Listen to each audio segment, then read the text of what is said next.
자, 스톡커피 회원 여러분 안녕하세요. 새해가 밝았습니다. 이제 1월 2일부터는 이제 새로운 시장이 시작되는데요. 오늘은 26년도 시장의 전망, 5,000포인트를 과연 넘을 것인가? 그리고 새해 바이오주의 테마 이슈를 좀 살펴보고요. 지난해 25년도에 2차 전지의 주가의 변동폭과 그리고 26년도에 2차 전지 섹터의 전망, 주가의 앞으로의 파동, 이런 것들을 좀 집중적으로 한번 분석해 보겠습니다. 여기 핵심주는 삼성 SDI와 LG 엔솔을 기준으로 해서 2차 전지 섹터, 그리고 LNF의 4조 원 정도의 계약 해지 건이 미치는 영향 등등을 같이 보겠습니다. 자, 먼저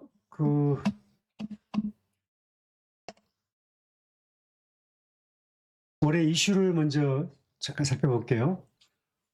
지난해 그 시장은 2216 정도로 마감했습니다. 한국 증시가 4216으로 마감했습니다. 한국 증시가 4200포인트를 넘어서 지수가 마감됐기 때문에 굉장히 큰 의미가 있죠. 먼저 26년도는 저는 목표치를 5000포인트 전후로 봅니다. 그리고 고객 예탁금은 늘면 늘었지 절대 줄지 않을 것이다. 그리고 이제 1월 2일부터 시작되는 출발되는 고객 예탁금 사상 최대치로 늘었습니다. 고객 예탁금, 개인이 투자하는 고객 예탁금이 87조 3천억으로 껑충 뛰었습니다. 얼마 전에 80조까지 줄었다가 76조까지 줄었는데 다시 11조가 쑥 늘어버렸습니다. 87조가 넘었고요. 주식형, 기관들이 사고 파는 주식형 208조 5천억을 돌파했습니다. 자, 그리고 올해는 우리나라 지수가 모건 스탠리 지수, MCSI 지수에 관찰국에 편입되느냐 6월 달에 판가름 나는데 저는 개인적으로는 편입될 가능성이 아주 높다. 왜냐? 한국 증시가 역사적 4,000포인트를 넘었고 이미 글로벌 증시 흐름으로 모든 정부의 자본시장이 맞춰가고 있다는 거예요. 자본시장, 배당소득 분리과세라든지 여러 가지 내용들이 선진화 증시에 포인트를 맞춰가고 있습니다. 원달러 환율은 1,443원, 1,500원을 넘네만 했지만 결과적으로 이제 달러 인덱스는 좀 떨어지고 있고 환율 시장은 점차적으로 안정되고 있는데 26년도에 저는 원달러 환율은 1,350원에서 1,500원 사이에 아마 이 박스권 시장에서 움직일 거다. 하지만 점진적으로 저는 서학개미가 미국 시장에 투자하는 흐름보다는 조금 더 국내로 좀 컴백할 가능성도 있고, 그리고 국내 경상수지 개선에 따라서 저는 원달러 환율은 환율의 원화 가치가 더 올라갈 거다. 그러니까 환율이 더 떨어질 거다. 그렇게 보고 있습니다. 자, 그리고 이제 배당소득 분리과세가 올해 처음 시작되죠. 어찌됐든 간에 이게 전례에 없던 제도입니다. 고객 예탁금이 늘고 있는데 이 부분은 거대한 머니무브의 시작점이 될 것이다. 이렇게 보고 있고요. 자사주 소각 상법 개정이 1월 말에 이제 여당이 처리하겠다고 발표했잖아요. 이렇게 되면 블루칩 주도, 그 다음에 주주 친화 정책을 하고 있는 기업들은 무조건 주가가 상당히 올라갈 거다. 따라서 블루칩 중심의 장세가 시작되기 때문에 종목 선택에 매우 신중을 기해야 된다. 그런 말씀을 드리고요. 25년도 GDP를 보게 되면 1분기에는 마이너스 0.2였죠. 개헌 파장 때 있었고 2분기 0.7, 3분기에는 1.3까지 올라갔습니다. 따라서 25년도의 전체적인 그 GDP 성장 흐름을 보게 되면은 아마도 우리나라가 한 2.45 정도는 나오지 않겠느냐. 저는 조심스럽게 이렇게 보고 있습니다. 또 하나는 한국 증시가 5,000포인트를 갈 수밖에 없는 이유 중에 하나는 정말 많은 사람들이 25년대 국장이 4,200을 넘을 거라고 생각했습니까? 2,000포인트 왔다 갔다 했던 증시가 더블로 올라갔잖아요. 많이 올랐지만 여전히 한국 증시가 글로벌 스탠다드에 비교하면 많이 약합니다. 정부의 리스크 관리 능력이 선진국 수준으로 올라가 있고 자본시장 활성화 정책을 계속하고 있다는 점에서 긍정적 시그널을 봐야 되고요. 하나는 국제 금융시장이 한국 가치를 높게 보기 시작했어요. 저는 어떤 걸 보냐면 외국인의 매도 자금이 굉장히 빠르게 다시 매수할 거다. 저는 그렇게 보고 있습니다. 여기서 제 지표 하나를 보여드리면 지금 여러분이 보시는 이 내용은 25년도 작년 1년 동안에 우리나라에서 투자 주체, 개인, 외국인, 기관들이 매수 주체를 보게 되면 작년 1년 동안 개인들은 거의 20조를 팔았어요. 외국인은 9조를 팔았고 기관이 18조 1,500을 샀습니다. 그럼 기관은 그동안에 우리 한국 증시를 주도했던 큰 손은 누구였습니까? 바로 외국인이었잖아요. 외국인이 사면 오르고 팔면 떨어진다. 근데 작년 1년 동안 외국인은 삼성전자와 하이닉스가 역사적 신고가를 냈음에도 불구하고 외국인은 9조를 팔았습니다. 9조. 기관이 18조를 샀습니다. 이건 무엇을 얘기하냐면은 바로 여기 국내 시장의 매수 주체의 시장 주체가 바뀌고 있다. 그것을 제가 얘기하는 거예요. 지금 여러분 보시면 여기 있는 고객 예탁금에 보시면 개인들이 87조 거의 4천억 정도 됐죠. 보시면 그리고 주식형 수익증권 보게 되면은 208조 5,700억 이게 역사 최고치 왔습니다. 결국 외국인들이 1년 동안 한국 증시를 움직인 돈이 한국 증시에서 지난 1년 동안 9조를 팔았어요. 9조를. 그런데 여기서 제가 보시면 알겠지만 외국인이 지난 1년 동안 하이닉스를 얼마를 팔았냐? 외국인이 지난 1년 동안 하이닉스를 1천만 주를 팔았어요. 1천만 주.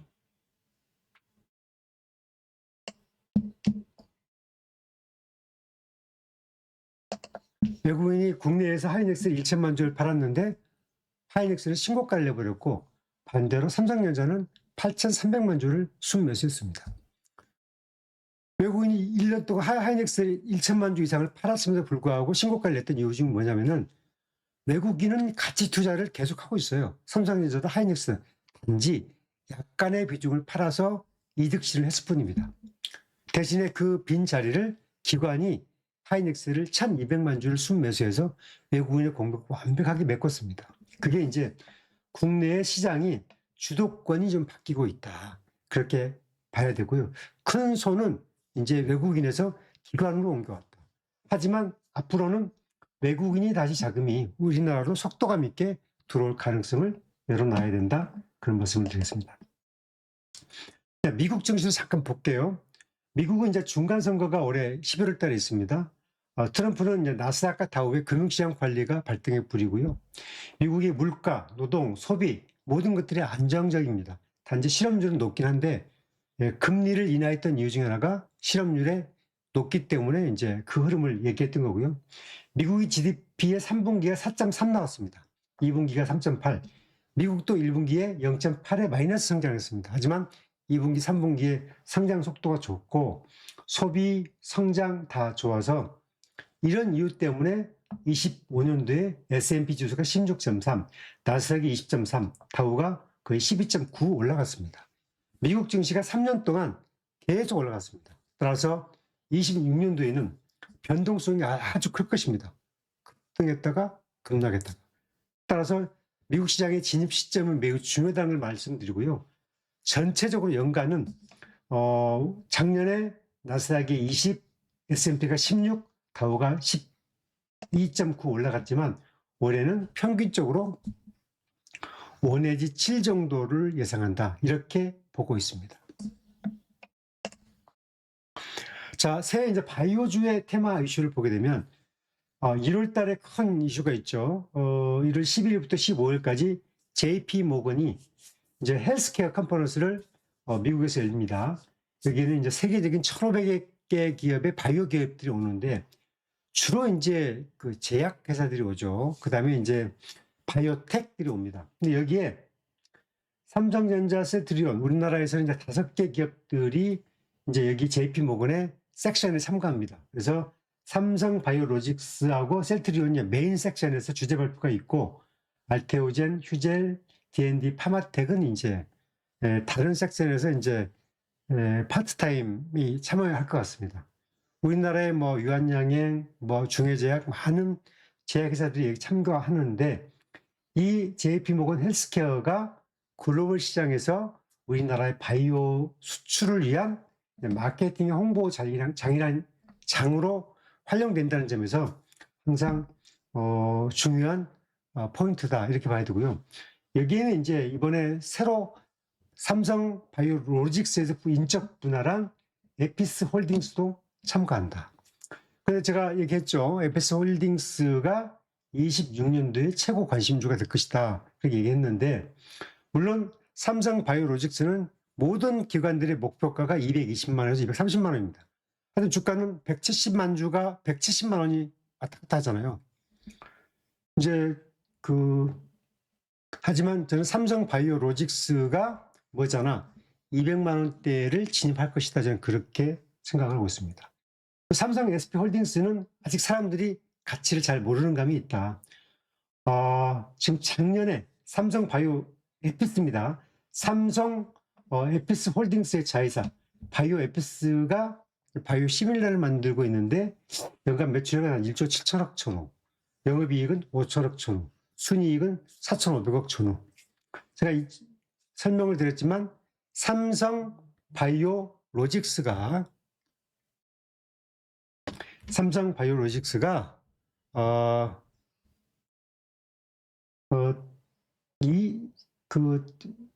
매출이 1조 7천억, 그 다음에 순이익이 4천억이 넘었을 때 주가가 100만 원이 넘었어요. 120만 원대를 갔어요.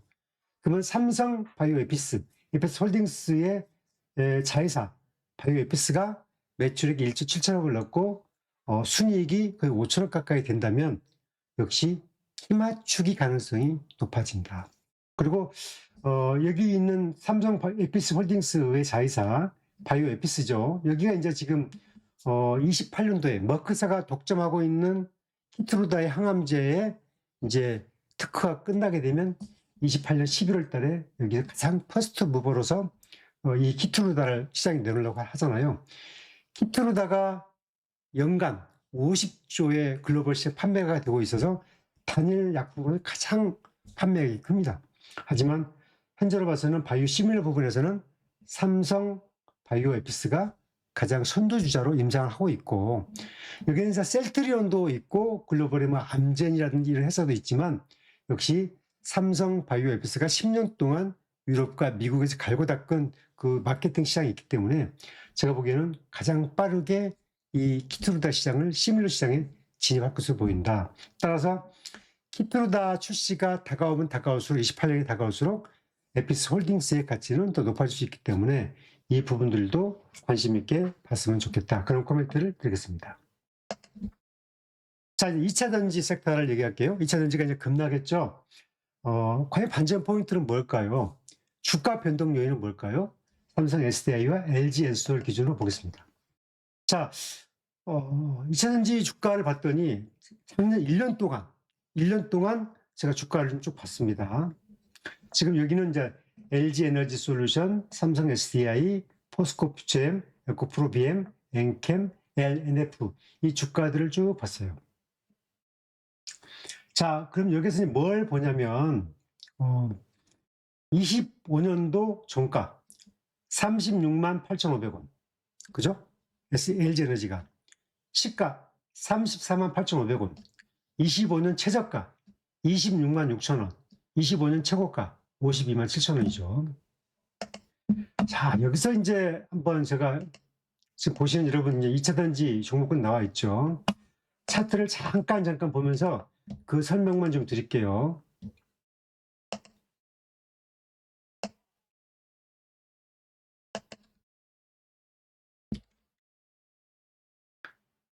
자, LG 에너지 솔루션 이제 주가를 보시면 25년도 종가는 36만 8,500원이죠. 그 다음에 25년 시가가 얼마냐? 시가를 보게 되면은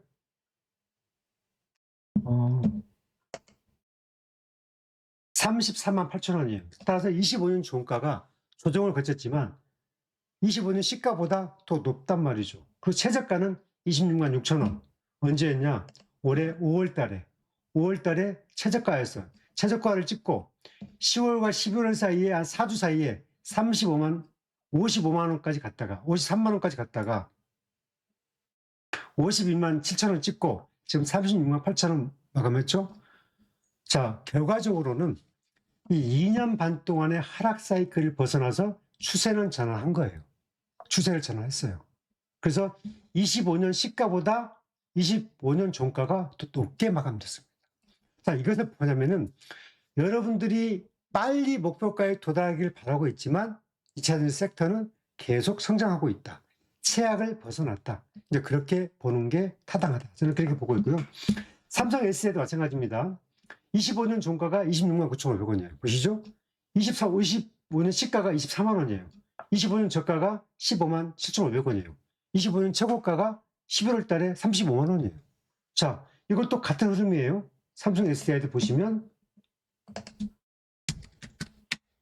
LG가 똑같은 파동을 보이고 있습니다. 단지 삼성 SDI가 LG보다 더 좋은 시그널을 보이고 있다. 왜?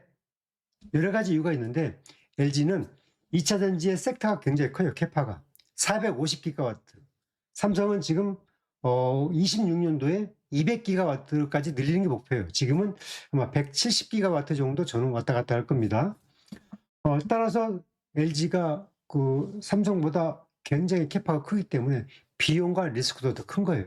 하지만 2차 전지 시장이 회복이 되면 LG가 굉장히 더 좋겠죠. 하지만 그 위기를 벗어나고 있는 과정에 있기 때문에 LG가 더 크게 맞았습니다. 삼성은 시가가 있었는데 종가가 더 높았습니다. 25년 전체를 보게 되면. 그리고 25년 5월 달에 15만 7천 원까지 빠졌다가 35만 원까지 빠졌다가 올라갔다가 지금 27만 원 언저리 와 있습니다. 종가가 그래요.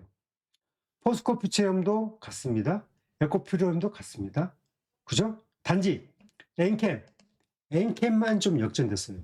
엔캠은 25년 시가가 13만 2,900원이었어요.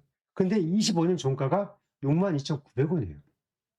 그러니까 엔캠은 25년 시가가 13만 2,900원인데 25년 종가가 6만 2,900원.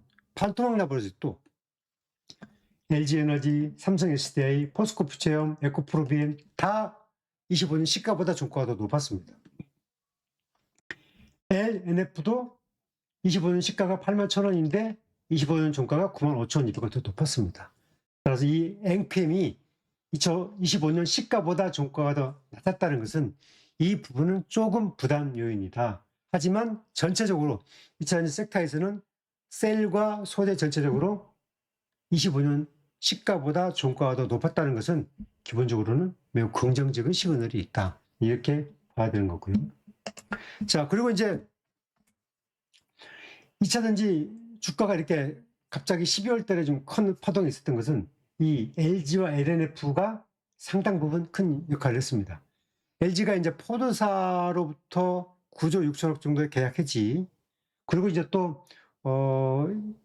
다른 회사로부터 한 3조 9천억 정도의 계약이 이제 해지가 되면서 합의 해지가 되면서 14조 정도가 날아가면서 이제 이거 뭐지? 그런 상당에 LNF가 테슬라로부터 4조의 계약이 이제 무산되면서 투자 심리가 위축돼 버렸어요. 그러다 보니까 2차 전지가 이제 ESS로 호평받아서 10월, 11월 달에 내년에 좋아질 거야 하면서 기관 외국이 확 들어와서 주가 뻥 뛰었는데 갑자기 이제 LG발 오고 LNF발 오면서 슬금슬금 와서 좀 저점이 낮아져 버렸습니다. 그러다 보니까 이제 뭐 방송에서 캐즘 연장론이 다시 나오고 호들갑을 떨어요. 그런데 이런 흐름 때문에 상당히 많이 또 휘청거렸습니다. 그런데 달라진 건 아무것도 없다. 최악은 지나갔다. 전기차 ESS 성장은 지속된다. 저는 이것만 보고 갔으면 좋겠다. 여러분 투자에서 소신과 원칙이 없으면 투자 못합니다. 제가 여러 번 얘기했지만 여러분 삼성전자가 2년 전에 4만 9천 원까지 빠졌습니다. 24년도 10월 무렵에 지금 12만 원 올라가 버렸잖아요. 하이닉스도 그랬어요. 15만 원이 무너졌습니다. 그런데 지금 60만 원 넘어버렸잖아요. 얼마 전에 50만 원까지 빠졌다가 두 달 만에 다시 15만 원 올라버렸잖아요. 제가 거듭 얘기하지만 LG나 삼성이나 SK나 이런 회사들은 리스크를 관리하고 글로벌 전체 스탠다드를 맞출 수 있는 능력이 있어요. 그래서 글로벌의 기술이 있느냐, 글로벌의 그 판매망을 가지고 있느냐, 글로벌 고객을 갖고 있느냐, 이런 거에 따라서 글로벌 업황을 보고 투자를 해야지, 여러분 항상 따라가는 종목을 따라가려고 치면 여러분들은 기회가 없어진다. 그래서 종목을 볼 때는 가장 좋은 종목이 떨어지게 되면 주가에는 복원의 법칙이 있어요. 실적이 좋아지면 전고점을 뚫고 해서 신고가를 내려고 하고, 실적이 나빠지면 저 전저점을 깨버려서 추락하는 그런 과정이 있습니다. 그런데 2차전 섹터는 최악이 지나갔고 업황이 회복됐고 26년도에는 모두가 흑자 전환하는 그런 모델이 나오고 있기 때문에 이런 과정 속에 있는데, 이런 것들을 좀 보면서 투자 전략을 세우고 종목을 선택하는 그런 기준이 필요하다. 따라서 이 부분을 무작정 그렇게 그냥 부정적으로 볼 이유는 아니다. 저는 이런 생각을 가지고 있다는 것을 말씀을 드리고요. 이제 LLF 같은 경우에는 테슬라가 이제 4조 상당 양극재 계약을 무산시켰잖아요. 테슬라가 원래는 자체적으로 배터리를 만들려고 그랬어요. 4680의 하이니켄용 양극재 하이 퀄리티 배터리를 만들려고 했는데 가격을 낮추기도 어렵고, 그 다음에 또 저가 전기차를 내가지고 시장을 먹으려고 했는데 기술적 문제가 발생하고 판매 부진이 겹치다 보니까 이거 안 되겠다. 그래서 LNF한테 받기로 한 4조 상당의 4680 양극재 배터리 소재를 무산시킨 거예요. 대신 LG 에너지 솔루션과 파나소닉한테 이 4680 배터리를 다시 받을 가능성이 커요. 작년에 LG 에너지 솔루션이 4680 배터리를 테슬라한테 공급하기로 했는데 공급 무산설이 나왔었죠. 확인은 안 됐습니다. 그런데 저는 이제 이 부분이 다시 부각될 가능성이 있다. LG 엔솔과 파나소닉 중에. 테슬라의 파동이 시사한 바가 있습니다. 이 GM도 자체적인 배터리 공장을 갖겠다고 선언했잖아요. 포드도 그렇고. 하지만 메이커는, 자동차를 만든 사람은 그것만 해야 된다는 걸 보여준 거예요. 테슬라도 못한 거 아니에요. 따라서 GM이나 포드나 테슬라는 이제 배터리를 전문적으로 만드는 뭐 글로벌 배터리 LG나 SK나 삼성 쪽에 이제 또는 일본 쪽에 맡길 가능성이 크다. 따라서 자동차와 이 배터리의 이 투 트랙이 좀 전문화될 가능성이 확인시켜졌다. 그렇게 해석할 수 있겠습니다. 자, 제가 여러분 설명했지만 캐즘은 우리나라만 있는 겁니다. 중국은 캐즘이 없어요. 지금 올해 배터리가 보게 되면은 10월까지 보게 되면은 성장률이 37.6% 성장했어요. 작년에 1월부터 10월까지 중국이 80기가 공급했는데 올해 10월까지 110기가와트 공급했어요. LG 엔솔이 71기가 공급했는데 79기가와트 공급했어요. 또 늘었잖아요. SK가 31에서 37로 늘었고, 파나소닉 28에서 35로 늘었고, BYD가 11.9에서 28.7로 늘었고, 삼성은 역성장했어요. 작년에 26.3에서 25.1로 10월까지 역성장했습니다. 나머지 전부 다 늘었습니다. 그래서 작년 10월까지 배터리 소모량이 293기가와트에서 올해 10월까지는 377.5기가와트로 28.5%가 늘었다는 거예요. 글로벌 배터리가 늘고 있어요. 전기차도 늘고 있고 ESS도 늘고 있습니다. 이 부분은 전기차만 뽑은 겁니다. 전기차만. 그럼 ESS만 안 내겠습니까? 제가 다음번에 ESS도 한번 소개를 할게요. ESS도 늘고 있다는 겁니다. 결과적으로는 성장을 하고 있다는 것을 보여주고 있어요. 자, 여기 볼까요? 중국의 CATL하고 BYD. 작년도 매출을 제가 한번 추계해 봤어요. 그랬더니 이 CATL입니다. 위에가. 작년에 매출이 3,620억 유안에서 올해는 3,860에서 4,100 유안이 예상되고, 작년 순이익이 507억 유안인데 올해는 630억에서 670억 유안입니다. 우리나라 삼성, SK이노베이션, 그 다음에 LG엔솔은 뭡니까? 적자잖아요. 순이익이. BYD 24년도 7,771억 유안입니다. 그런데 25년도에 8,800, 9,100 유안으로 늘었습니다. 매출액, 순이익이고, 순이익이 403억 유안, 올해는 380억에서 420억 위안. 자동차는 작년에 427만 대에서 올해 460만 대 정도 판매될 것으로 예상이 됐습니다. 배터리, CATL, 자동차, BYD 다 늘었잖아요. 이 캐즘이라는 우리나라만 있는데 그 부분은 어쩔 수가 없습니다. 22년도부터 시작된 이 중저가 LFP 배터리 시장이 성장됐는데 우리나라가 대응이 늦었어요. 우리나라는 고가 하이니켓에 집중하다 보니까 그러니까 아주 많이 했죠. 중국을 우습게 봤고. 하지만 22년도부터 역전되기 시작해서 23년도 뒤집어지니까 주가 떨어져 버렸잖아요. 그게 2년 반 왔습니다. 그래서 준비된 게 차곡차곡 가자. 그래서 삼성은 27년도 이후를 마쳤고 LG도 26년도 이후를 마쳤습니다. 그래서 이제 LG가 기본적으로 계속 이렇게 그 미국의 캐파도 늘리고 또 폴란드의 캐파도 늘리고 그런 과정을 거치고 있잖아요. 그래서 LG와 삼성이 그런 리스크 관리력이 충분히 있다. 그래서 그 사이클을 대비하고 있다. 이제 그런 말씀을 드리고 싶고요. 자, 여기서 이제 2차전지 주가의 변동 요인은 뭐냐?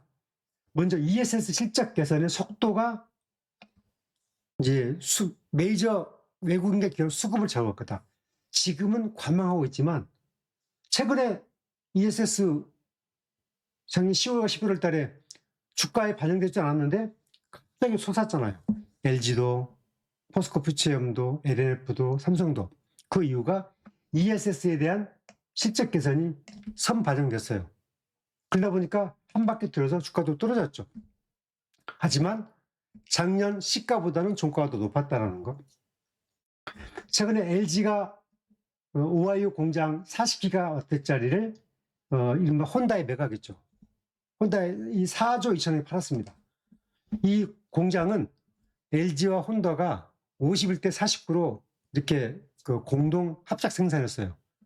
혼다가 49였어요. 근데 혼다가 통째로 다 먹었습니다. 그리고 이 공장을 다시 LG하고 그 혼다가 재임대해서 쓰는 구조. 그래서 LG는 4조 2천억을 확보를 했어요. 그래서 부채 비율을 낮춰가지고 전체적인 리스크를 대비하는. 왜냐하면 LG가 주가가 좀 낮은 이유 중에 하나가, 좀 리스크가 컸던 이유 중에 하나가 부채가 많고, 그 다음에 부채 비율이 좀 높고, 그 다음에 또 빚이 좀 많았습니다. 삼성에 비해서. 한 11조 정도가 많았어요. 그리고 또 2차전지 흑자 전환 시점이 언제냐에 따라서 주가의 전환점이 올 거다. 그리고 조만간 있게 될 1월 하순, 중순에 발표되는 정부 2차 ES 수주 결과에 따라서 바꿔질 거다.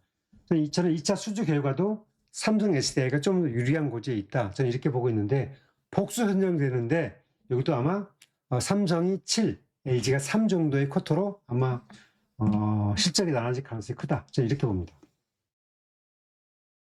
자, 이건 좀 건너뛰고요.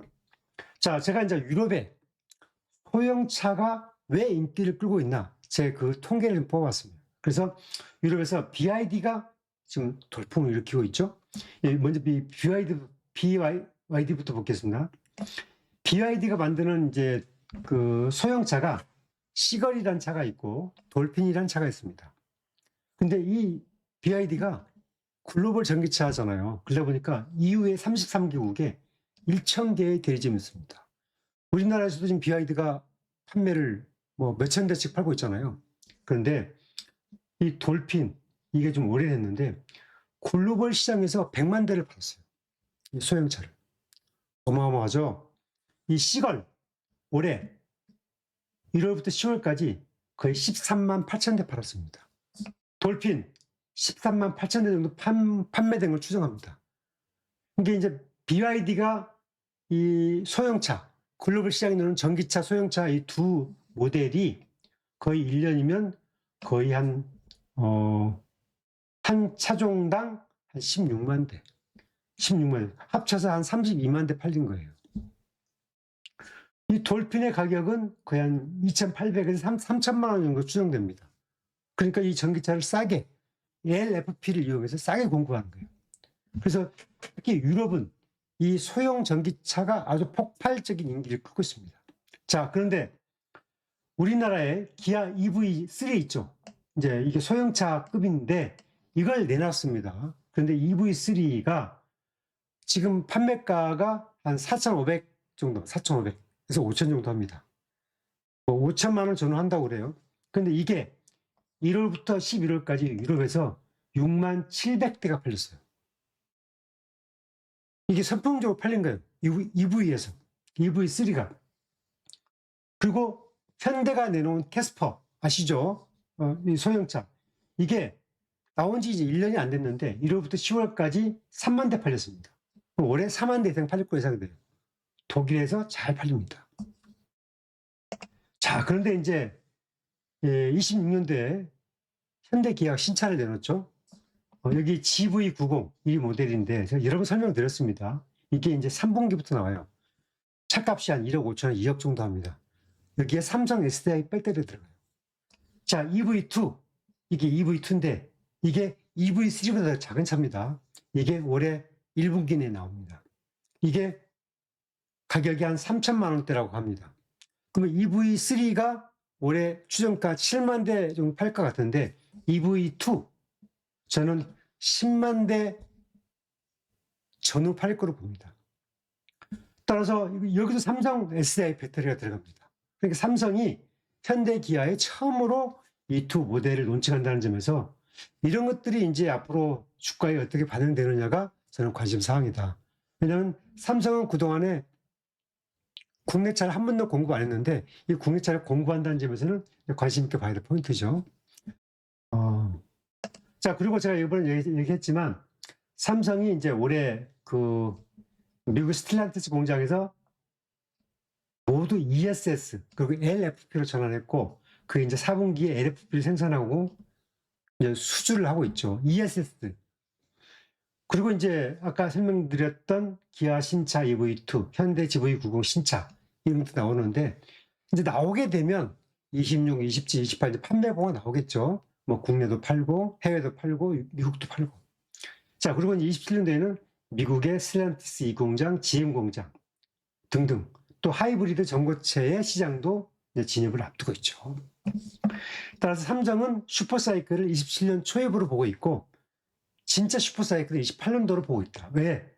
삼성이 중국차하고 겨냥할 수 있는 LFP 배터리를 양산하고 그다음에 각형 기반의 미드니켈 전기차를 자기 나름대로 LFP와 겨냥할 수 있는 또 다른 배터리를 만들어서 글로벌 시장에서 저가 경쟁하겠다.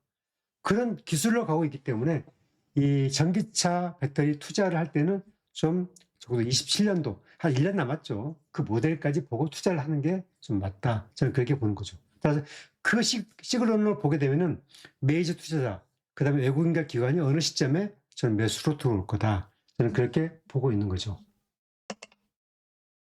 자, 삼성 SI 이제 전고체 배터리도 잠깐 소개를 하면 한 번 충전해서 1000km 이상을 가고 9분 충전하는 그런 모델을 가지고 있고 글로벌 완성차와 밸류체인을 구축해서 기술 완성도를 높인다. 그런 전략을 가지고 있고 올해 말 BMW에 탑재한다. 그래서 테스트에 들어간다. 그런 계획을 가지고 있습니다.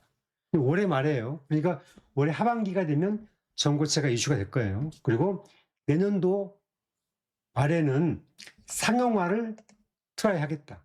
그리고 28년도부터는 상용화 초기로 가서 전고체로 시장을 열겠다.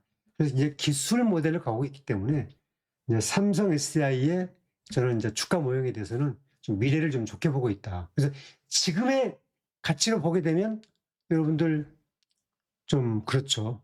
네.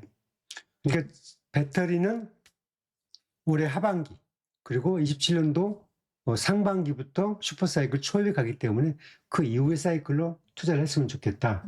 그런 코멘트를 드리겠습니다. 자, 여기에서 제가 이제 간단하게 제가 잠깐 소개 좀 하겠습니다. 제가 이제 운영하는 가족회원 내용이 있어요. 이제 있는데 혹시 관심 있을 수 있는 사람이 있기 때문에 회원님 참고하시라고 제가 말씀할게요. 네이버 검색창에 카페란에 오늘의 유망주를 딱 검색하면 이런 내용이 나옵니다. 오늘의 유망주 카페 이런 모델이 나와요. 제가 운영하는 이제 카페고요. 여기 딱 들어오시면 이제 메인 이렇게 되어 있습니다. 여기에 제가 이제 가족회원이라는 제도를 운영해요. 그래서 가족회원을 가게 되면 여기 이제 가입하시면 공지사항이 있죠.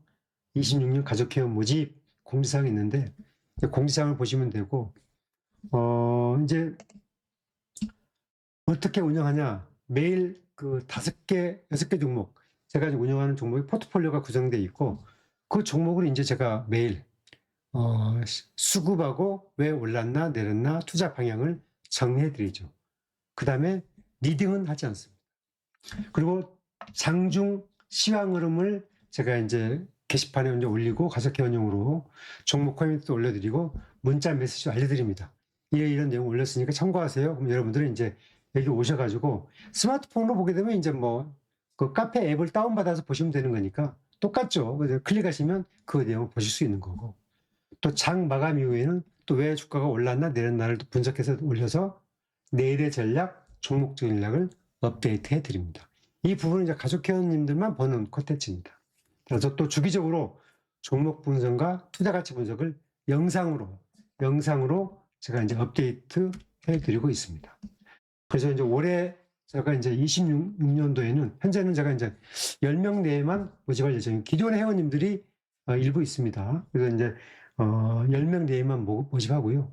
이제 1월 4일까지가 마감이고 만약 조기 마감되면 저는 이제 그 안에서 셧다운 되는 거고요. 먼저 회비는 하루에 커피 한 잔 5,500원, 한 달이면 11만 원 그 정도 되고 있고요. 3개월 가입하시게 되면 이제 기본적으로 이제 훨씬 가격이 다운되는 그런 내용이 있기 때문에 혹시 필요하시고 관심이 있으신 분은 제 카페에 오셔서 투자에 도움을 받으시면 된다. 그런 말씀을 드리겠습니다. 자, 26년도 스톡커피 또 여러분과 함께 달려가 보겠습니다. 여러분 그 지난 한 해 저와 함께 해주셔서 감사드리고요. 26년도에도 조금 더 성심성의껏 투자 분석과 전체적인 인사이트를 좀 분석해 드려서 여러분들이 투자 코멘트를 좀 드리도록 하겠습니다. 그리고 26년도에는 제가 이제 이 재테크 중심의 주식 전략을 좀 올인했는데 앞으로는 건강, 여행, 금융, 정보 쪽으로도 컨텐츠를 좀 업데이트해서 여러분과 소통의 좀 정보 창구를 좀 넓혀가도록 하겠습니다. 자, 여러분 새해도 건강하시고 스톡커피도 열심히 여러분의 재테크를 돕도록 하겠습니다. 이 방송 도움되시면 좋아요, 구독하기 꼭 부탁드리겠습니다. 자, 감사합니다.